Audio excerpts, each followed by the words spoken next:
서신서들은 대체로 교리와 윤리라는 두 파트로 나눌 수 있습니다. 전반부는 교리를 진술하고 있고요. 후반부는 윤리를 진술하고 있습니다. 그래서 모든 서신서들이 대체로 그런데 로마서도 서신서이지 않습니까? 그래서 로마서도 전반부는 교리적인 진술들이 있고요. 후반부에는 이제 그 교리에 근거한 윤리적인 가르침들이 있습니다.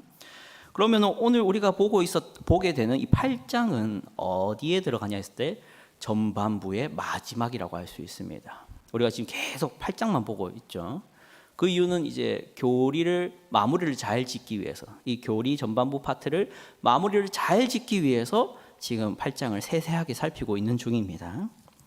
그러면 우리가 지금 오늘 보게 되는 35절부터 39절 말씀은 이제 정말 마지막인 것이죠. 전반부 교리라는 것에서는 정말 마지막인 파트라고 할 수 있습니다. 긴 여정이었습니다. 오늘까지 로마서 강의가 20회를 했습니다. 여러분도 목격하셨을 겁니다. 로마서는 애초에 바울이 어떤 목적으로 로마에 있는 교인들에게 쓴 편지라고 했습니까? 1장에 잘 나와 있습니다. 복음을 설명하기를 원한다라고 밝히고 있습니다. 그래서 로마서는 복음을 설명하는 것이 주요 목적입니다. 자, 그러면 전반부 1장부터 8장에 나오는 이 수많은 교리들은 복음을 이해하기 위해 필요했던 교리들이라는 것입니다. 그리고 교리만 많이 제시되고 있는 게 아니죠. 교리를 제시했더니 반대와 반론과 적대적인 의견들이 나왔었습니다. 함께 봤었죠. 그래서 바울은 거기에 대해서 또 한 번 대답을 해줘야 되는 것들이 로마서 4장에도 나오고 로마서 6장, 7장에도 나왔습니다. 어떤 반론들이 대체로 있었는지 잠깐 떠올려 봅시다. 행위가 아니라 믿음이라 했더니 율법을 무시한다라고 공격을 당했습니다. 그리고 예수 그리스도를 믿는 믿음으로만 구원받는다 했더니 뭔가 이제는 사람들에게 어떤 윤리적인 어떤 도덕적인 것을 완전 무시해버리고 없애버리는 것처럼 공격을 당했습니다. 실제로 우리 한국 교회에서도 이런 은혜를 얘기하고 복음을 얘기하고 어떤 하나님이 다 하신다라는 얘기를 했을 때 금방 듣게 되는 얘기가 뭡니까? 그럼 나는 뭘 하느냐? 나는 뭘 해야 되냐? 할 게 없네. 그러면 뭐 내 마음대로 살아야지. 이런 생각이 초신자분들일수록 아직 신앙의 도리를 깊이 알지 못하는 분들일수록 버뜩버뜩 드는 것 같습니다. 하지만 우리는 잘 알고 있죠. 은혜가 행위를 소멸하는 게 아니라고 했습니다. 그거는 이제 우리가 이때까지 걸어왔던 발자취를 잠깐 말씀드리는 거고요.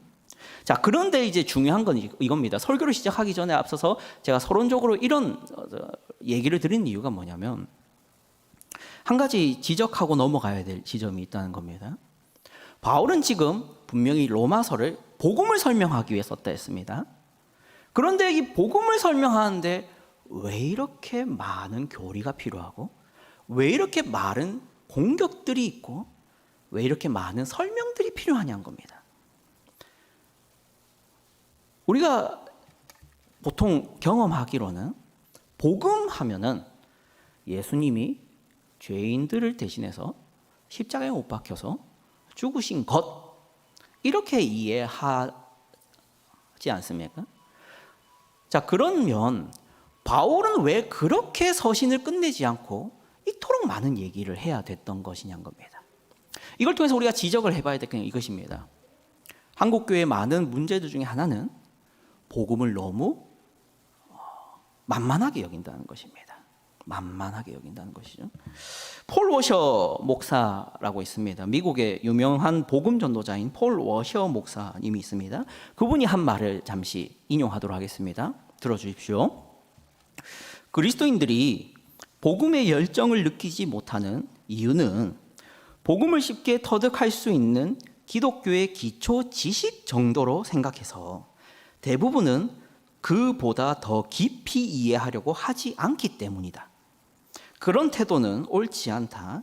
복음은 기독교의 깊은 진리를 드러낸다. 종말론과 요한계시록의 진리는 예수님이 재림하실 때 밝히 드러날 테지만 예수 그리스도의 복음 안에 나타난 하나님의 영광을 온전히 이해하거나 단번에 터득할 수 없다. 복음을 다 배웠다고 생각하고 그보다 더 위대한 진리를 탐구해야 한다고 생각하는 사람은 만일 누구든지 무엇을 아는 줄로 생각하면 아직도 마땅히 알 것을 알지 못하는 것이요 라는 고린도전서 8장 2절의 바울의 사도의 경고를 기억해야 한다 라고 폴 워셔 목사가 얘기를 했습니다. 이 말을 간편하게 줄여서 말하면 복음을 만만하게 여기지 말라는 겁니다. 그리고 복음을 그냥 기초 지식 정도로 여기지 말라는 것입니다. 복음 하나를 이해하기 위해서는 로마서 1장부터 8장이 필요했다는 것입니다. 자, 그럼 저도 여기에 동의하느냐 했을 때 폴 워셔 목사의 말에 동의를 합니다. 많은 교회들이 복음을 얘기하는 데에 더 열심을 내기보다는 이제는 어떻게 살아야 되는지와 어떤 교회를 세워야 되는지와 어떤 직분이 되어야 되는지와 어떤 사회 정의와 사회 역할과 지역 사회의 일꾼이 되어야 되는가에 대해 집중하는 경우가 많습니다. 그러나 제가 조심히 말씀드린다면 그런 사역들이 좋지 않거나 불필요하다는 게 아닙니다. 다만 제가 말씀드린 것은 복음이 그 토대여야 된다는 것입니다. 복음에 대한 올바른 이해와 복음에 대한 더 깊이 있는 이해 위에 사역이 나오는 것이고 직분이 나오는 것이고 교회가 나오는 것이고 사회적인 역할이 나올 수 있는 것입니다. 그게 올바로 된다는 것이죠. 복음이 조금이라도 왜곡되어 있고 복음에 대한 이해가 조금이라도 미흡하다면요, 모든 그 이후의 삶들은 미흡한 상태가 되거나 왜곡된 모습들로 나타납니다. 가장 대표적인 교회의 모습으로는 어떤 조심스러운 말입니다. 이것은 어느 정치적인 발언을 하는 것이 아닙니다. 사회 정의를 부르짖는 데 교회가 역할을 모든 본질을 두고 있는 교회들이 있습니다. 대체로 그런 교회들을 찬찬히 보면 약간 시민단체 같습니다. 교회인데 시민단체 같습니다. 사회운동가 같습니다. 정치적인 논란이 있는 장소마다 가야 되는 것 같습니다. 또 어떤 교회들은 어떻습니까? NGO 단체 같습니다. 사회복지단체 같은 거죠. 근데 그게 과연 교회일까 했을 때 사실 우리가 복음을 바로 이해하지 못한 결과가 그러하다는 것을 알아야 됩니다. 자, 그러면 우리 교회는 그런 교회가 됐으면 좋겠습니다. 그런 마음으로 우리가 로마서 1장부터 8장을 봐왔습니다. 이제는 그 결말을 맺고자 합니다. 이 결말이 여러분에게 유익하기를 바랍니다. 이제 말씀을 보도록 하겠습니다. 오늘 말씀은 복음을 이해하기 위한 로마서의 마지막 교리적 진술이라 했습니다. 28절부터 30절을 먼저 좀 살펴야 될 것 같습니다. 오늘 본문은 아니지만 28절부터 30절을 한번 봐주십시오. 28절의 내용이 무엇이었느냐? 속담 하나를 제가 말씀드리겠습니다. 여러분 잘 아시는 속담인데요. 뭐로 가도 서울만 가면 된다라는 속담이 있지 않습니까? 이 속담의 뜻은 잘 아실 겁니다. 이게 어떤 수단을 쓰든 어떤 과정이 있든 결과만 좋으면 된다라는 지혜의 말입니다. 근데 그게 나쁘다는 평가를 내리는 분도 있겠죠. 결과주의적이니까. 과정이 악하든 과정이 잘못됐든 과정이 뭐 한심하든 상관없다. 결과만 내자. 이런 속담이지 않습니까? 자, 그런데 이 28절이 그 얘기를 하고 있다는 것입니다. 뭐로 가도 서울만 가면 된다가 아니라 뭐로 가도 서울만 가게 된다입니다. 그게 28절이죠. 28절 보십시오. 함께 읽겠습니다. 시작. 우리가 알거니와 하나님을 사랑하는 자 곧 그의 뜻대로 부르심을 입은 자들에게는 모든 것이 합력하여 선을 이루느니라. 함께 봤었죠. 함께 여러분에게 봤었던 설교였습니다. 여기서 제가 분명히 이렇게 말씀드렸죠. 여기서 선을 이룬다, 모든 것이 합력하여 선을 이룬다라는 이 말이 이제는 이해가 되시지 않습니까? 뭐로 가도 어디만 가면 된다고요? 그런 말입니다. 우리의 한심함과 우리의 부족함과 우리의 죄악과 범죄와 불순종이 믿은 이후에도 있겠지만 그 모든 것을 합력하여서 선을 이루시는 분이 있다. 하나님이시다. 그분 때문에 우리는 뭐로 가도 서울 가게 된다. 충청도 안 빠지고 강원도 안 빠진다. 그런 이해를 가진 분들이 있지 않습니까? 서울로 가더라도 내가 길 잘못 들거나 내가 눈 한 번 깜짝해서 아니면 지도를 잘못 봐서 고속도로 잘못하면 충청도 빠지고 강원도 빠질 위험이 있지 않느냐. 그래서 눈 똑바로 뜨고 가자. 이렇게 이해하는 어떤 신앙인 분들이 있습니다. 하지만 28절에서 분명히 말하는 것은 이것입니다. 하나님이 있다는 겁니다. 네가 혼자 하는 게 아니라 하나님이 운행하시는 차라는 것입니다. 네가 눈을 감고 자든 아니면 딴짓을 하든 핸드폰을 보든 운전자는 하나님인 인생이다. 그래서 뭐로 가도 어디로 간다고요? 서울 간다. 이걸 믿어라. 이게 28절이었습니다. 이것을 교리적인 표현으로 말하면 생소할 수도 있겠지만 배우셨을 겁니다. 성도의 견인교리라는 게 있습니다. 모든 성도는 반드시 견인한다는 것입니다. 저도 맨 처음엔 이게 하나님이 나를 견인하신다는 건가? 하나님이 견인차라는 것인가? 이렇게 이해했는데 그거보다는 반드시 견딘다는 것입니다. 견디고 인내한다는 것입니다. 어떤 견딤과 인내요? 믿음입니다. 그렇기 때문에 우리는 이 성도의 견인 교리를 다른 본문에서는 또 어떻게 말하고 있는지 잠깐 보도록 하겠습니다. 빌립보서 1장 6절입니다. 함께 읽겠습니다. 시작. 너희 안에서 착한 일을 시작하신 이가 그리스도 예수의 날까지 이루실 줄을 우리는 확신하노라. 아멘. 여러분, 여기 너희 안에서 무슨 일을 시작하시니? 착한 일을 하시니.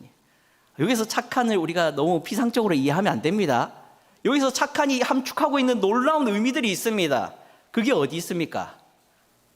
예수 그리스도의 십자가와 대속과 희생과 그 모든 은덕들을 믿음으로 믿는 나에게 퍼부어 주셔서 내 안에 착한 일을 일으키셨습니다. 그게 뭡니까? 거듭남입니다.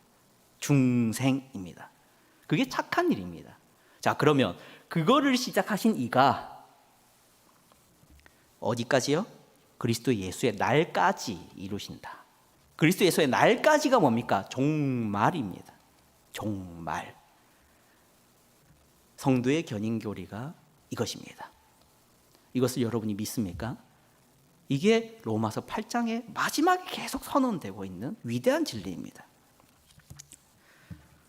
자, 그러면 이것이 복음의 진술 마지막의 교리에서 비로소 성도의 견인교리가 나오는데 문제는 이것입니다.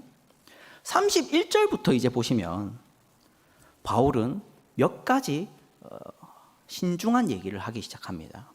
어떤 얘기를 하기 시작하면 성도의 견인하면 당장에 다가오는 도전들이 있거든요. 도전들이 있습니다.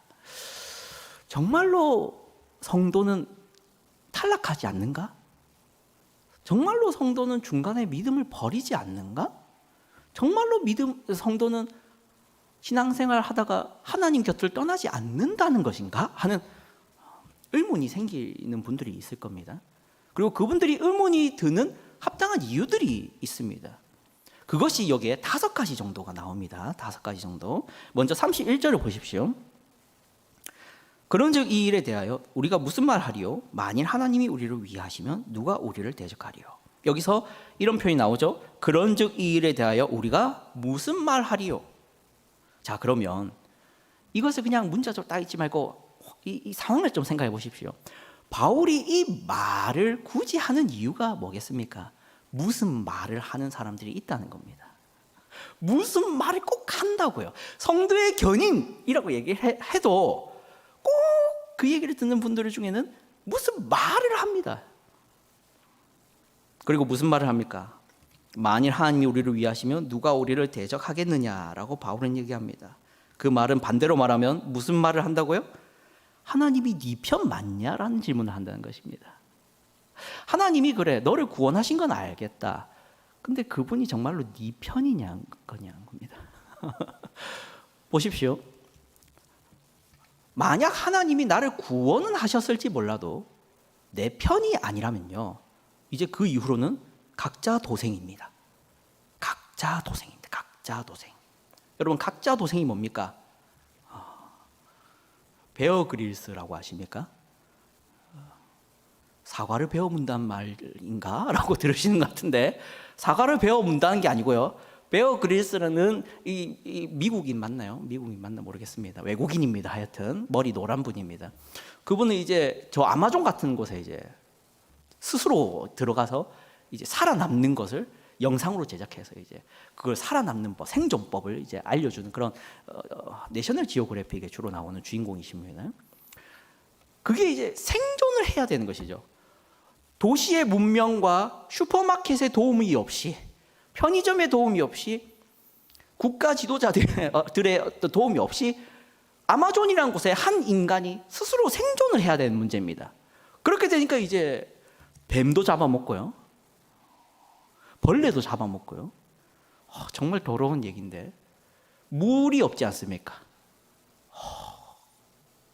예, 상상되시죠? 예, 이렇게 합니다. 그런 것을 보여줍니다. 제가 봐버렸습니다. 눈을 버렸는데 하여튼 그렇게 살아남는 거지 않습니까? 치열하게 살아남는 것입니다. 하나님이 내 편이 아니라면 그렇다는 것입니다. 하나님이 날 구원하신 데까지 하시고 그 이후로는 네 편이 맞냐? 라는 질문이 생기는 것이죠. 그런데 바울은 뭐라 합니까? 하나님이 우리를 위하신다는 겁니다. 하나님이 너희를 위하신다. 다르게 말해서 너희 편이다라는 것입니다. 자, 하나님이 내 편이다라고 했을 때 우리는 어떤 뭐랄까요? 부끄러움이 생기지 않습니까? 어떤 부끄러움이 생길까요? 정말로 내가 하나님이 편들어주고 싶은 인생을 살고 있는가 하는 부끄러움입니다. 예수를 믿고 구원을 받았는데 그 이후로는 내 마음대로 살고 있지 않습니까? 이런 나를 편들어 주실까 하는 의문이 생기지 않습니까? 누가 나한테 정말 하나님이 네 편이냐라고 질문 안 해도 나 스스로 그런 질문이 생긴다고요. 내가 이렇게 사는데, 내가 이렇게 신앙생활 하는데, 내가 이렇게 말하는데, 내가 이렇게 싸우는데, 내가 이렇게 파괴적인 행위들을 하는데, 내가 이렇게 선행을 베푼 적이 없는데, 내가 누군가를 용서할 줄도 모르는데 이런 내 편을 드신다고 하는 의문이 스스로 생긴다고요. 그럼 스스로 성도의 견인이 파괴되기 시작하겠죠. 자, 여러분, 그러나 기억해 보십시오. 우리 로마서를 쭉 보면서 알았지 않습니까? 우리 하나님이 의인을 사랑하신다고 말한 적이 없습니다. 우리 하나님이 말 잘 듣는 이들을 위로하겠다고 하신 적이 없습니다. 우리 하나님이 하나님의 아들 예수 그리스도가 오셔서 의인을 부르셨다 했습니까? 의인을 부르셨다 하지 않았고 죄인을 부르셨다 했습니다. 그래서 병든 자가 오라 합니다. 귀 들리지 않는 자와 눈먼 자들이 오라 합니다. 누구를 사랑하시겠다고요? 한심한 사람들을 사랑하겠다는 겁니다. 그럼 이 하나님이 왜 당신 편은 안 될 거라고 생각하시는 겁니까? 성도의 견인은 그런 식으로 흩어질 수 없습니다. 이게 첫 번째입니다. 두 번째 도전을 보겠습니다. 32절입니다. 함께 읽어보죠. 시작. 자기 아들을 아끼지 아니하시고 우리 모든 사람을 위하여 내주신 이가 어찌 그 아들과 함께 모든 것을 우리에게 주시지 아니하겠느냐. 여기서의 도전은 무엇입니까? 지금도 너를 사랑하겠냐라는 질문입니다. 그래, 하나님이 아들을 주셨다. 마태복음 3장 16절이죠. 하나님이 세상을 이처럼 사랑하사 독생자를 주셨으니, 그리고 17절에 이는 그를 믿는 자마다 멸망하지 않고 영생을 얻게 하려 하심이라. 다 외우시는 구절이죠. 사랑하셨답니다. 세상을요. 아들을 주셨답니다.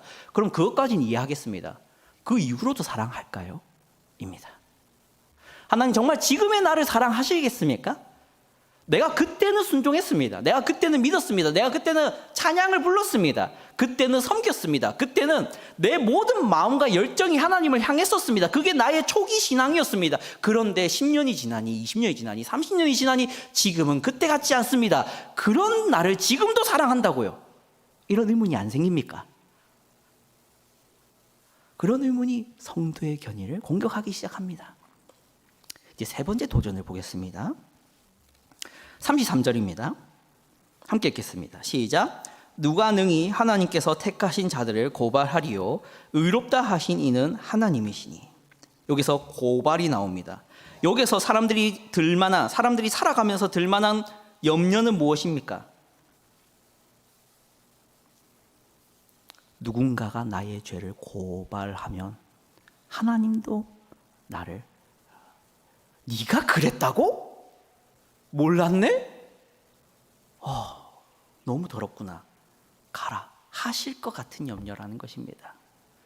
사랑하는 성도 여러분, 우리는 한 가지 착각을 합니다. 하나님이 내 죄를 모르는 줄 압니다. 하나님이 내 은밀한 죄, 우리 집 방 안에서 은밀히 짓는 그 죄, 우리 집 문 현관문을 들고 들어가서야 짓는 죄, 교회에서는 전혀 행한 적이 없었던 그 죄를 집에 있었기 때문에 하나님은 모르실 거다라고 생각합니다. 그래서 그런 사람들은 어떤 염려를 합니까? 누군가가 이걸 알게 돼서 나를 고발하면 나는 부끄러움을 당하겠지? 수치를 당하겠지? 아무도 알게 하지 못했고 누구에게도 들키지 않았던 내 은밀한 죄들이 있는데 하나님은 모르시고 있는데 이런 죄를 누가 고발하면 하나님도 이제 나를 싫어하실 거야. 이제 나를 안 좋게 여기실 거야 하는 그런 염려가 있습니다. 그런데 바울이 뭐라 합니까? 누가 나를 고발할 거냐는 겁니다. 누가 나를 고발하리입니다. 고발할 사람이 없다는 게 아니라요, 고발을 해봤자 의미가 없다는 겁니다. 왜요? 하나님이 모르고 구원하신 게 아니라는 겁니다. 하나님이 여러분의 은밀한 죄와 숨겨진 죄들을 모르고 부른 게 아니라는 겁니다. 그런데 이제 와서 누가 고발해봤자 너희의 구원은 취소될 수 없다는 겁니다. 그리고 네 번째 보겠습니다. 34절과 35절입니다. 34절과 35절입니다. 34절만 보겠습니다. 함께 읽겠습니다. 시작. 누가 정죄하리요 죽으실 뿐 아니라 다시 살아나신 이는 그리스도 예수시니 그는 하나님 우편에 계신 자요 우리를 위하여 간구하시는 자신이라. 여기 뭐라고 나옵니까? 누가 정죄하리요 입니다. 이것은 고발이 아닙니다. 이것은 그를 심판해달라는 것입니다. 우리 성도들을 심판하고 싶어 하는 것입니다. 우리의 이제 갚아야 될 갚기를 요구하는 것입니다. 우리는 빚이 있지 않습니까? 수많은 범죄들이 있습니다. 거기에 대한 대가를 지불해야 됩니다. 성경이 뭐라 합니까? 죄의 삭은 사망을 받아내려고 합니다. 그런데 생각해 보십시오, 여러분. 최종 정죄자가 누구입니까? 많은 사람이 나에게 값을 요구할 수 있지만 정말로 값을 요구할 수 있는 자격이 있는 분은 누구입니까? 하나님밖에 없습니다. 내 옆에 있는 사람이 나에게 값을 요구할 수 있을 것 같습니까? 나의 부모님이 나에게 죗값을 요구할 수 있을 것 같습니까? 저 마귀가 나한테 죗값을 요구할 자격이 있습니까? 없습니다. 누가 자격이 있습니까? 하나님이 빚을 갚으라는, 죄의 삭을 갚으라는 자격이 있습니다. 그런데 그 하나님이 우리 예수님을 통해서 주신 비유가 있지 않습니까? 1만 달란트 빚진 자의 비유가 있지 않습니까? 거기서 뭐라 합니까? 한 임금이 1만 달란트를 탕감해 줬다로 시작합니다. 그게 우리입니다. 그러면 이제 와서 우리가 정죄를 받을 수 있습니까? 아닙니다. 정죄를 해야 될 분이 우리를 이미 용서를 하셨습니다. 그런 여러분이 성도의 견인에서 탈락할 수 있다고요? 그럴 수 없다는 겁니다. 마지막으로 다섯 번째를 보겠습니다. 35절과 36절입니다. 35절과 36절입니다. 다 같이 읽겠습니다. 시작. 누가 우리를 그리스도의 사랑에서 끊으리요? 환난이나 공고나 박해나 기근이나 적신이나 위험이나 칼이랴. 기록된 바 우리가 종일 주를 위하여 죽임을 당하게 되며 도살당할 양같이 여김을 받았나이다 함과 같으니라. 아멘. 마지막 염려는 이것입니다. 환난, 공고, 박해, 기근, 적신, 위험, 칼입니다. 이게 뭡니까? 환난은 고난을 말하고요. 공고는 여러분이 실제로 겪는 육체적 고통을 말하고요. 박해는 여러분이 당할 핍박을 말하고요. 기근은 여러분의 굶주림을 말하며 적신은 여러분의 벌거벗음을 말하고 위험은 여러분이 당하는 모든 어려움들을 말하며 칼은 실제적인 여러분의 목숨에 대한 위협을 말합니다. 다 뭡니까? 육체적, 물리적 고통들을 말합니다. 자, 그러면 이 질문이 왜 생깁니까? 많은 성도들이 그 위험을 겪죠. 특히 이 바울 당대의 그리스도인들은, 초대 교인들은 제일 많이 겪었던 거 아닙니까? 예수를 믿는다는 이유만으로 로마 제국의 단체의 핍박을 당했습니다. 실제로 기록된 역사를 보면 예수를 믿었던 자들은 불쏘시개로 쓰였답니다. 나무 위에 장대로 매달아서 저 도시 멀리서도 봐도 보일 만큼 활활 타오를 정도로 불을 붙였답니다. 그게 바울 당대의 그리스도인들이 당하던 고통 아닙니까? 자, 그런데 그들이 예수님을 떠났습니까? 역사가 그렇게 증명하고 있습니까? 핍박이 왔더니, 육체적인 핍박이 오고 물리적인 핍박이 왔더니, 목숨을 앗아가는 그 순간까지 왔더니 그리스도인들이 결국 그래서 사자 앞에서는 배교를 했답니까? 화형대 앞에서 배교를 했다 합니까? 그렇지 않죠. 수만 명이 죽어나갔죠. 그 역사가 뭘 증명합니까? 육체의 고통이 성도의 견인을 취소시킬 수 없다는 겁니다. 우리는 이런 생각이 듭니다. 우리의 경험은 안 그런 것 같습니다. 우리의 경험은 안 그런 것 같습니다. 사랑하는 성도 여러분, 우리 주변에 배교자가 없습니까? 우리 주변에 예수를 믿다가 떠난 사람이 정말 없습니까?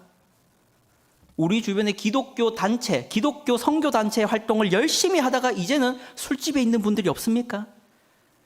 이제는 교회에서 열심히 찬양을 부르고 열심히 회장으로 섬기고 열심히 직분도 가졌던 분들이 이제는 술, 담배를 끼고 교회를 나가지 않은 채 폭력적이고 음란한 삶을 살고 있는 분들이 정말 주변에 없습니까? 있죠. 너무 많습니다. 그러면 성도의 견인은 거짓말 아닙니까? 입니다. 성도의 견인은 거짓말 아닌가? 우리의 경험이 그렇습니다. 사랑하는 성도 여러분, 배교라는 단어가 뭔지 잘 아시죠? 배는 배반할 배고요. 교는 가르칠 교입니다. 그래서 가르침을 배반하는 것을 배교로 합니다. 우리가 배교라고 쓸 때는 우리의 기독 교리, 우리가 믿는 이 신앙의 도리를 배반하는 것을 배교로 합니다.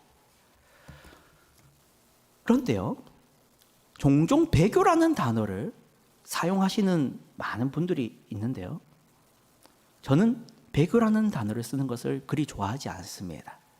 왜냐하면요, 배교는 사실 존재할 수 없는 단어이기 때문입니다. 누군가가 배교한 것 같은 상황은요, 애초에 그것을 믿었기 때문입니다. 기독 교리를 믿지 않고 세상의 지혜자의 말들과 세상의 이론과 다른 종교의 신앙을 믿는 사람들은 처음부터 기독 교리를 믿었던 사람이 아닌 것이고 세상의 지혜의 말에 귀를 기울이고 있던 사람이라는 것입니다.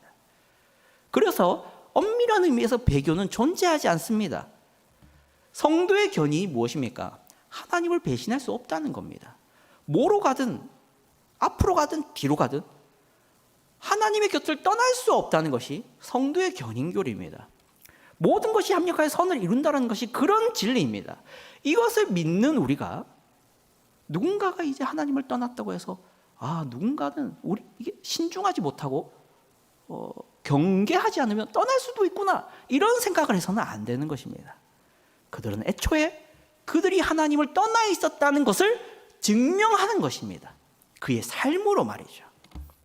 직분을 가졌지만, 교회를 섬겼지만, 사역을 했지만, 이제는 교회를 떠나는 사람은 처음부터 다른 가르침 아래 있었던 사람이라는 것입니다.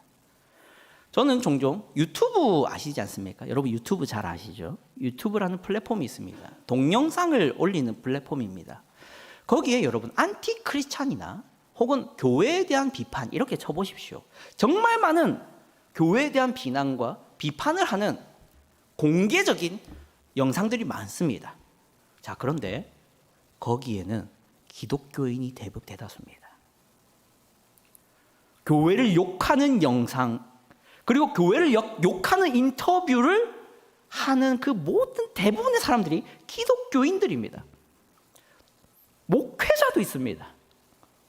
그래서 나와서 무슨 인터뷰를 하냐면, 제가 옛날에 목회자를 했는데요, 어떤 목사가 어떻고 저런 목사는 어땠고 어떤 교회는 이렇고 장로님들은 어떻고 하면서 비난을 계속합니다. 그런 걸 보면 종종 어떤 사람들이 이런 생각을 하겠죠. 아, 예수 믿는 것도 별거 없네. 저렇게 갔다 왔다 할 수 있는 거고 배반할 수 있는 거고 떠날 수도 있는 거네. 이런 생각을 하지 않겠습니까? 근데 그럴 수 없다는 것입니다. 정말로 하나님의 사랑, 그리스도의 사랑 안에 있는 자는 어떤 일이 있어도 배교할 수 없다는 겁니다. 우리 이 표현을 잠시 보십시다. 다시 한번 아까 본문을 보십시오. 35절입니다. 누가 우리를 그리스도의 사랑에서 끊으리요입니다. 우리가 어떤 핍박과 어려움과 고통이 있을지라도, 어떤 업신여김과 자존심이 상하는 일을 겪더라도 우리가 하나님 곁을 떠날 수 없고 신앙을 떠날 수 없는 이유는 나의 인내나 나의 인격이나 나의 노력이 아니라 그리스도의 사랑이 붙잡고 있기 때문에 그럴 수 있다는 것입니다. 그리스도의 사랑이 뭡니까? 나를 위해서 십자가를 당하기까지와 십자가를 당한 이후와 십자가에서 죽으신 이후에 부활하시고 지금까지 일하시는 사랑입니다. 그 사랑을 아는 사람은 아무리 인내심이 떨어지고 아무리 그 인격이 불도저 같고 아무리 그 인격이 자존심 덩어리인 사람일지라도 떠날 수 없다는 겁니다. 그 사랑이 크기 때문이죠. 그걸 아는 사람이 어떻게 배교를 할 수 있다는 겁니까? 모르는 것이죠. 모르니까 떠나는 것이죠. 마지막으로 이 본문만 보고 교훈을 받고 설교를 마치도록 하겠습니다. 사랑하는 성도 여러분, 이 37절을 보십시오. 핵심적인 본문입니다. 함께 읽겠습니다. 시작. 그러나 이 모든 일에 우리를 사랑하시는 이로 말미암아 우리가 넉넉히 이기느니라. 넉넉히 이깁니다. 넉넉히입니다. 넉넉히라는 단어를 설명할 필요는 없을 것 같습니다. 그러나 이렇게 이해하셔야 됩니다. 여기서 말한 이 넉넉히는 이기는 과정이 넉넉하다는 게 아닙니다. 이기는 과정이 넉넉하다는 게 아닙니다. 이기고도 남는다는 것입니다. 다르죠? 이기는 과정이 왔다 갔다 할 수는 있지 않겠습니까? 이기는 과정이 꾸역꾸역일 수도 있습니다.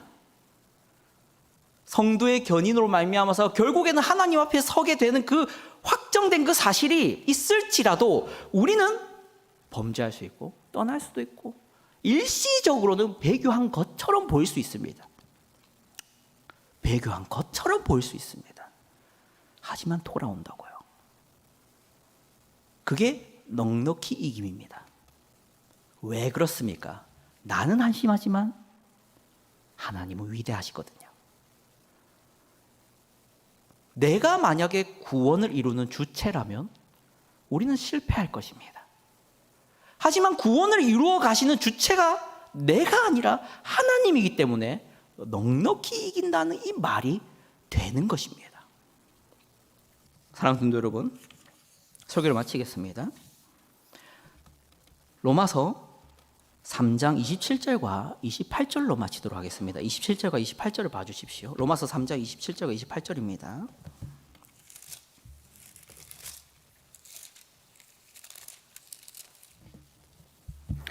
로마서 3장 27절과 28절입니다.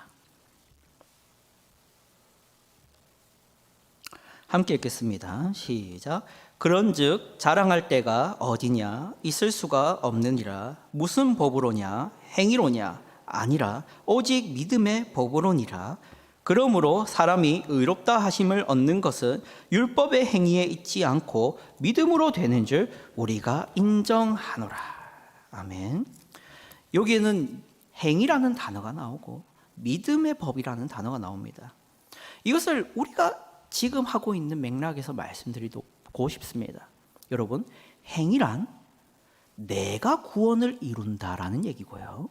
믿음의 법이란 하나님이 구원을 이룬다는 것을 네가 믿느냐라는 질문을 하는 것입니다.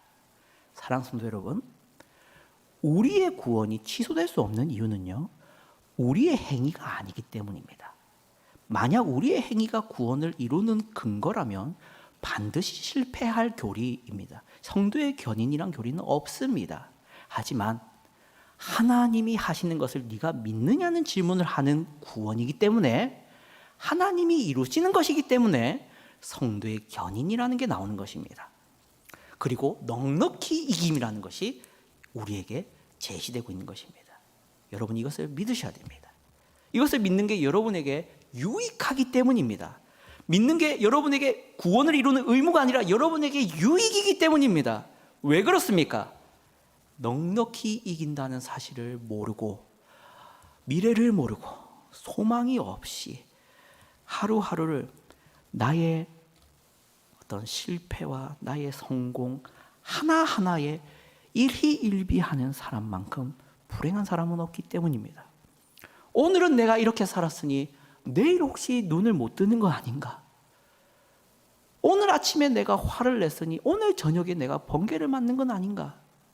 그러면 지옥 갈 텐데. 이번 일주일을 내가 이렇게 살았는데 내가 어떻게 예배를 드릴 수 있을까? 자격이 없는데. 내가 오늘 한 달을, 오늘 한 해를 그렇게 신앙인답지 못하게 살았는데 내가 어떻게 천국에 들어갈고 하는 사람만큼 그 신앙생활이 엉망인 사람이 없습니다. 그 사람이 어떻게 순종할 힘이 생기고 예배드릴 힘이 생기고 찬양을 부를 기쁨이 있고 교회를 섬길 동기가 생기겠습니까? 안 생기죠. 끝났는데 내 인생은. 하지만 여러분, 복음이 결국 맺는 꽃은 여러분의 구원의 확실성입니다. 여러분은 반드시 구원을 받을 것이고 넉넉히 이길 것입니다. 여러분이 구원을 이루어가는 게 아니라 하나님이 이루어가시는 것이기 때문입니다. 이거를 믿으십니까? 그렇다면 기뻐하십시오. 좀 더 지금보다 더 기뻐하십시오. 그리고 넉넉히 베푸는 삶을 살 수 있으십시오. 그게 복음적인 삶입니다. 기도하겠습니다.